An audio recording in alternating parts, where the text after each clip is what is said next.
¿Qué tal, amigos? Bienvenidos a este especial que llega a sus hogares a través de la Universidad del Norte. Estamos en un escenario bastante interesante en esta época del año para hablar sobre infancia y sobre Infantia, un proyecto muy importante de esta institución. Quiero compartir con ustedes la compañía tan grata que tengo. Leider Utria, bienvenido a este especial. Leider, estamos compartiendo precisamente los alcances de este proyecto que tuvo sus orígenes tras la tragedia del año 2010 en el Atlántico invernal. Realmente fue una experiencia que movió todos los sectores sociales. En el caso tuyo, ¿cuál fue el papel? Y así vamos a conocer un poco de cada uno de nuestros acompañantes. Desde la Universidad del Norte, en el área de investigación, en especial en el Centro de Investigación y Desarrollo Humano, siempre tendemos a conocer la tragedia antes de siquiera empezar a formular cualquier tipo de investigación o intervención.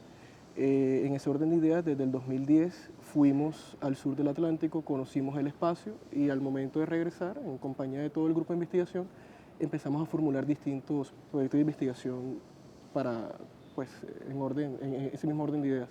El de Infantia precisamente es el tercero o cuarto proyecto que nace luego de conocer la tragedia de primera mano. No fue el primero en ese sentido. Debemos decir también que Infantia es producto de un trabajo interinstitucional. Marina Martínez, cuéntanos cómo surge, quiénes se integran, por qué Infantia. Bueno, la estrategia también cuenta con el apoyo por la coyuntura política de la intervención en primera infancia que se está dando desde el gobierno nacional y también por el interés del gobernador del Atlántico para trabajar por la primera infancia vulnerable. Entonces, tuvimos un gran apoyo, en ese sentido, una amplia receptividad, tanto del gobernador como del marco de la estrategia de Cero a Siempre que fomenta la búsqueda de este tipo de proyectos. Entonces, ellos son actores importantes. También contamos con la participación del Hospital de la Universidad del Norte y la Fundación para el Desarrollo del Niño, la Familia y la Comunidad, que también tiene más de 30 años de experiencia y de proyectos conjuntos con la Universidad del Norte. El ICBF, también por su parte, nos apoya en todo el proceso logístico de poder llegar a estas comunidades a través de sus centros infantiles. Recordemos que la tragedia, por llamarlo de alguna manera, atrajo la atención de todo el país y además develó situaciones que ya estaban presentes en las comunidades. En ese caso, Lorenzo Zanello, ¿qué nos puedes decir acerca del aporte que desde tu área se logró? Bueno, desde el área de investigación en infancia y juventud hemos reflejado más de 30 años de experiencia en la Universidad del Norte en los temas de infancia y adolescencia. Puntualmente en primera infancia de 0 a 5 años llevamos varios proyectos de investigación e intervención social que lo que buscan es validar modelos para dotar al gobierno central de herramientas para mejorar la atención a estos niños. En Colombia hay poco más de 5 millones de niños de 0 a 5 años. De esos hay 1.300.000 niños que viven en condición de vulnerabilidad que no logran tener atención integral dentro del Plan Nacional de Desarrollo. Como lo decía Marina, la Política Nacional de Primera Infancia de 0 a Siempre reconoce esta limitante e invita a que se puedan generar insumos para poder atender a esta población. Y eso es lo que hacemos en Infantia.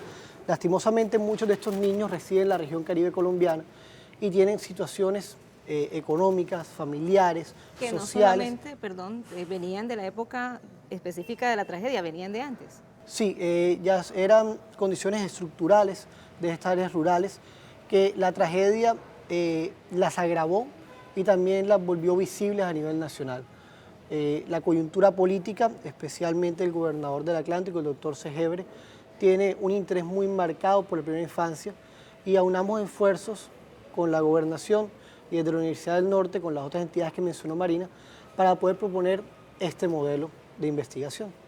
Muy importante también la compañía de la doctora Soraya Lewis. Bienvenida a este especial. Cuéntenos, por favor, su experiencia específica en el proyecto.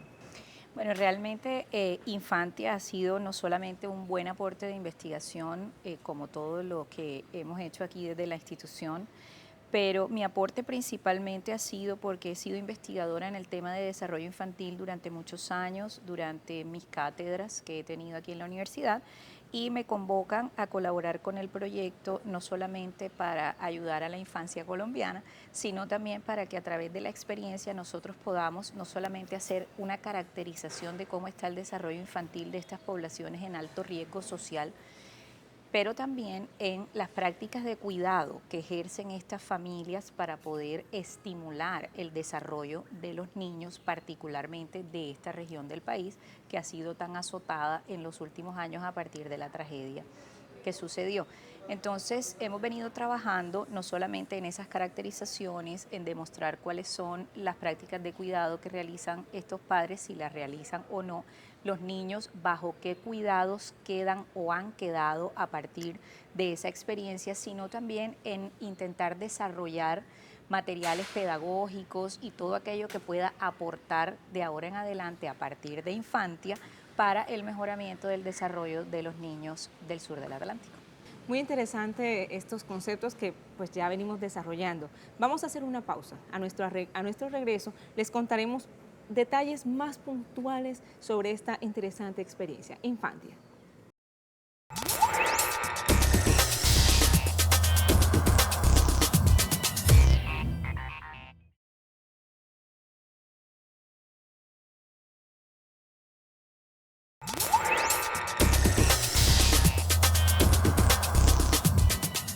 Seguimos con esta interesante experiencia, Infantia. Y para abordar el tema hemos escogido 4 ejes temáticos básicos que nos permitirán conocer la dimensión del trabajo logrado en el Departamento del Atlántico. El primero, sin duda, tiene que ver con la infraestructura. Y queremos preguntarle específicamente a Leider, tras la ola invernal del año 2010, ¿hubo cambios en la infraestructura de estos municipios que fueron intervenidos? Sí, desde la pérdida de hogares y viviendas hasta la destrucción en algunos sitios, casi la totalidad de las carreteras y de las vías. Los primeros videos que llegaron vía web al momento de la tragedia era como precisamente la carretera se partía en dos y empezaron a hablar del boquete, cómo la carretera se perdía. Luego cuando el agua iba viniendo se consumió prácticamente toda la carretera del sur del Atlántico. En el caso de los hogares, incluso hace un año tú podías llegar y ver en los postes de luz hasta dónde llegaba el límite de agua. Si tú ves más allá de eso, cuando hablas con las personas, ellos te comentaban cómo cuando iban en sus chalupas veían era el techo de las casas sobre el agua. Entonces veamos la infraestructura tanto del hogar como de la carretera, los hospitales empiezan a fallar, los puestos de salud, etc. Y eso además sin duda trajo muchos cambios en las estructuras sociales, ¿verdad? Sí, sin duda alguna. Ya no vivías en la casa, entonces te relocalizan temporalmente en unos albergues temporales que no fueron desde un principio eso, sino que ibas en unos albergues temporales de bolsas, luego ibas de pronto a la iglesia, ibas en amigos. Se desestructuran muchas cosas a nivel familiar, a nivel de redes, más allá de la infraestructura como tal. ¿Afectan las condiciones de infraestructura a las relaciones interpersonales? Evidentemente, afectan todo el proceso de desarrollo de los niños. Yo pienso que a partir de la ola invernal y la tragedia que sucedió, el espacio físico es muy importante para que los niños se puedan desarrollar. Hay una dimensión del desarrollo que es la dimensión del desarrollo motor, que implica el que los niños tengan que desarrollar habilidades y destrezas físicas. Entonces, si tú no tienes un espacio que te permita o te habilite para eso, habrá muchas cosas que los niños dejarán de desarrollar en las magnitudes que se requiere de acuerdo a las edades específicas en las cuales los tienen que desarrollar. Y en el tema interpersonal, por supuesto que sí, porque si tú estás bajo unos niveles de estrés, de ansiedad, de este día a día en el cual tú tienes que resolver problemas extremos para mi concepto por la realidad social en la que viven los niños, por supuesto no habrá tiempo para estimularles el desarrollo, sino para tratar de resolver lo que día a día necesitan para poder sobrevivir.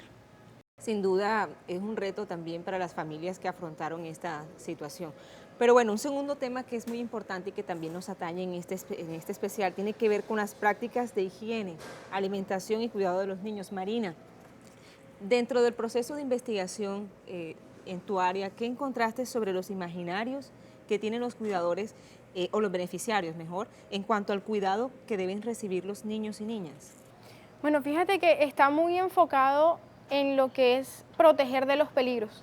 Cuando decimos, ¿qué entienden ustedes por cuidar?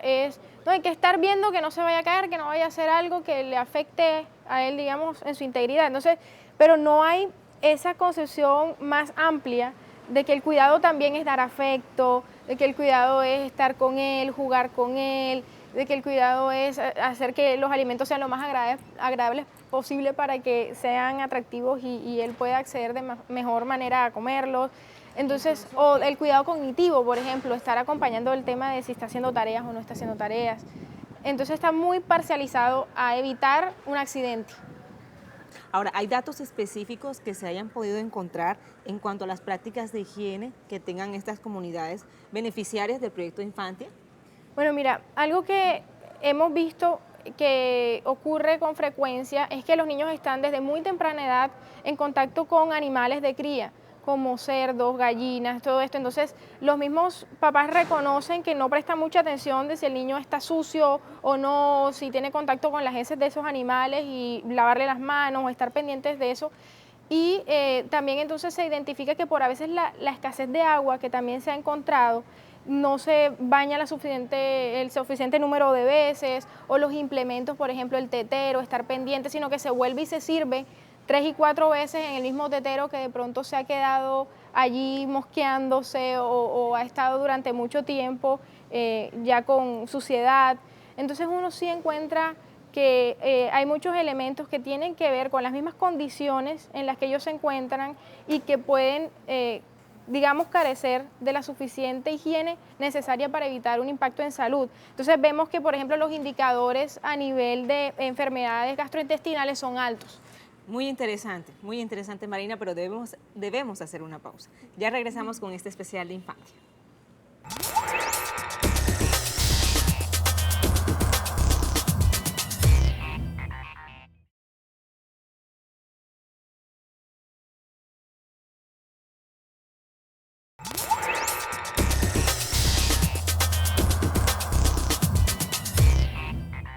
Entramos en otra fase de este especial sobre Infantia. Marina nos conversaba hace un rato sobre el eje de nutrición. Cuéntanos, digamos que para dar paso a otros temas, ¿cuáles son las principales conclusiones de esta experiencia? Bueno, mira, en el tema nutricional, otro elemento importante es que se piensa en dar de comer al niño, pero está una dieta muy incrementada en el tema de carbohidratos y no en otros elementos nutricionales importantes para el desarrollo. Entonces es importante buscar una alimentación más balanceada para los niños en primera infancia.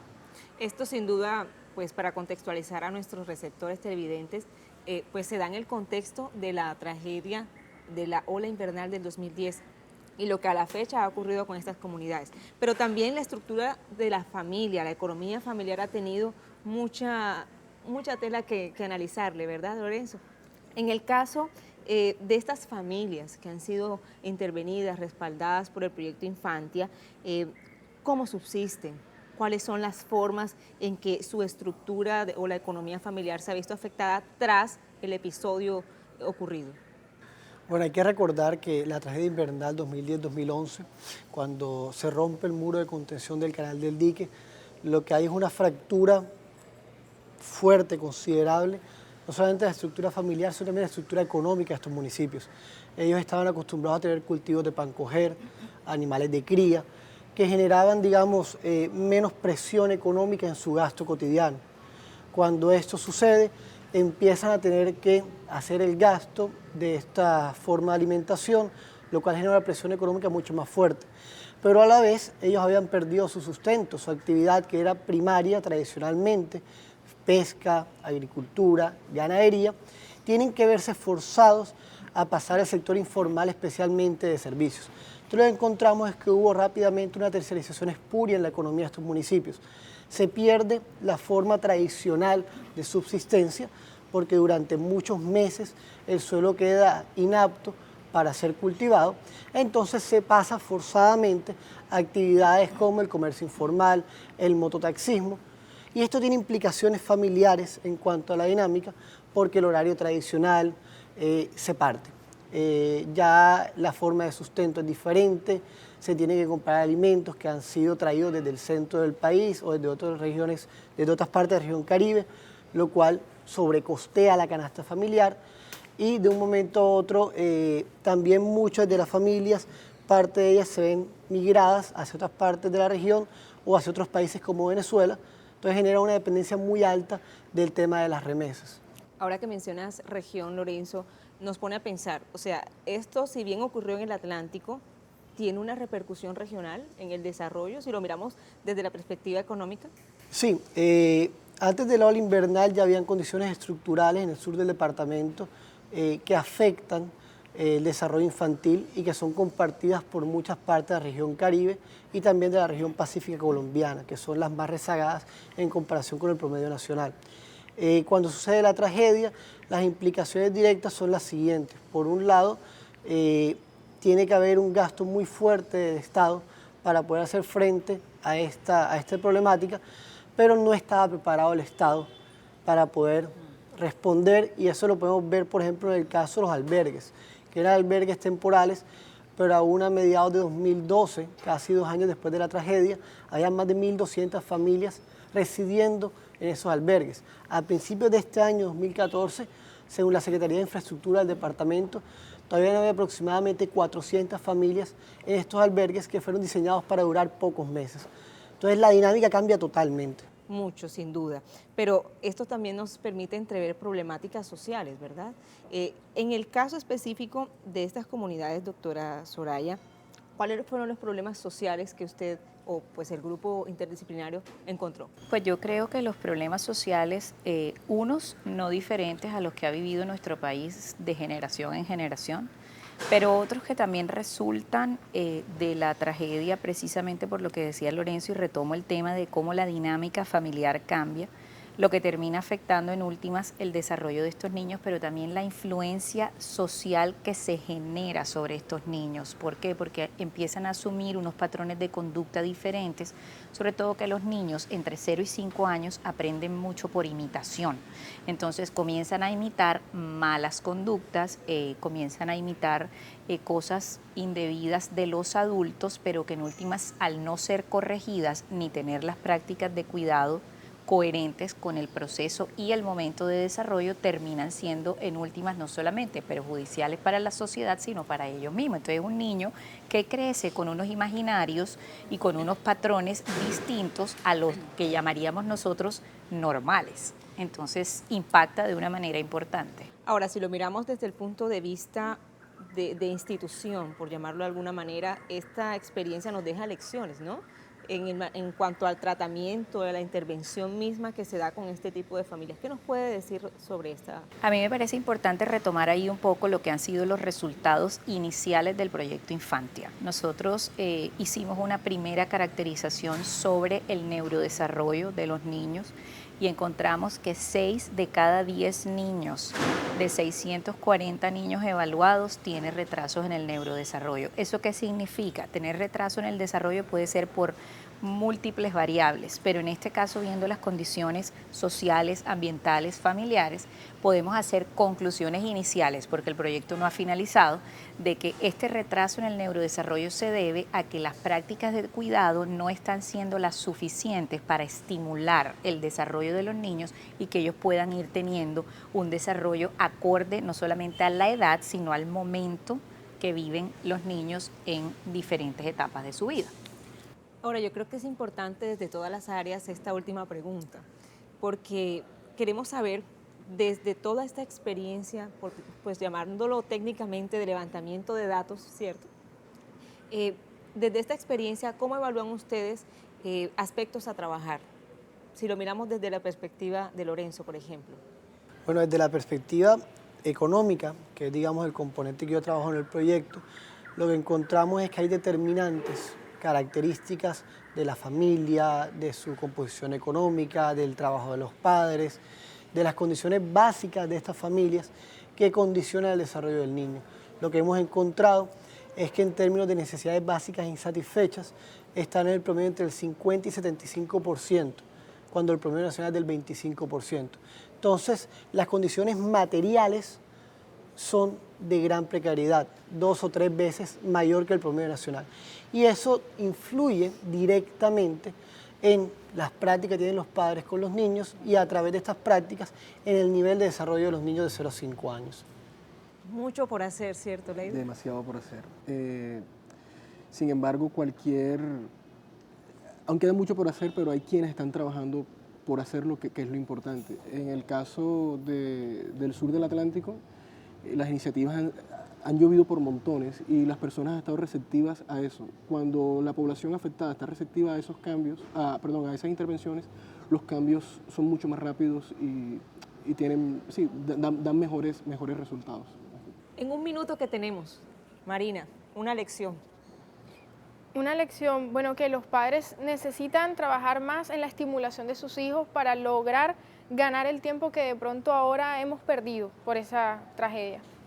Por supuesto, doctora Soraya. Pues yo pienso que cuidar a los niños y cuidar a los niños, mi lección que quiero dejarle no solo a los televidentes, sino a los padres, es que cuiden los niños, pero cuídenlos no solo con que coman y se alimenten bien, sino con mucho afecto y cuidado para que puedan crecer bien.